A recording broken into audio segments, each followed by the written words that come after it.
Bahay lang tayo, kita nyo naman, bulok na bulok tong ano namin, no. Bahay yan, no? Halos maano na eh. Pero salamat, marami pa ring nagtitiwala sa Bentech, no. Freelancer lang tayo, hindi tayo big time.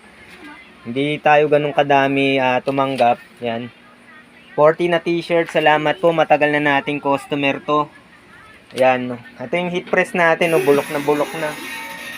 Sulit na yung bakal din pala na yan, no. Halos maano na, no. Biyak na nga, no. Biyak na yung bakal ng ating heat press, no. Hinaan mo nga, be. Hinaan mo yan, be. Hinaan mo. Ang lakas, eh. Hinaan mo.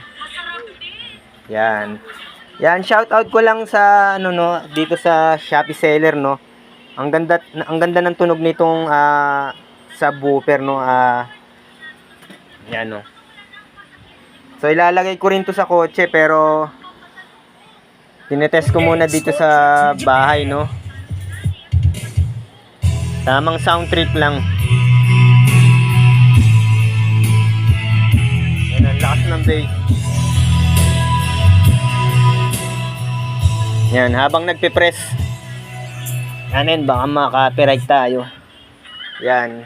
So ayan yung ating G1010. Yan, kitang-kita nyo kung gaano kabulok sa Bentech.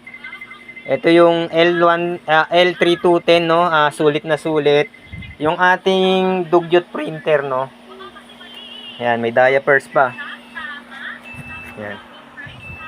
Tapos yung ating Bentech mug. Yan lang, oh. Ganyan lang kabulok dito sa amin. Pero kahit papaano may nagtitiwala pa rin. 40 na t-shirt yung ating ginagawa. Marami pa tayong mga customer dati, no, bago mag pre-pandemic, pero yung iba mga nawala na rin. Yan, wag natin kakalimutan mag-subscribe sa Bentech, no. Wala na tong edit. Yan, maraming salamat. Hanggang sa muli.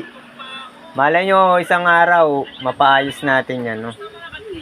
Yan, ganyang kabulok dito sa atin, eh. Babagsak na nga yung kesame namin, eh. Yan. Yan. Yan, maraming salamat.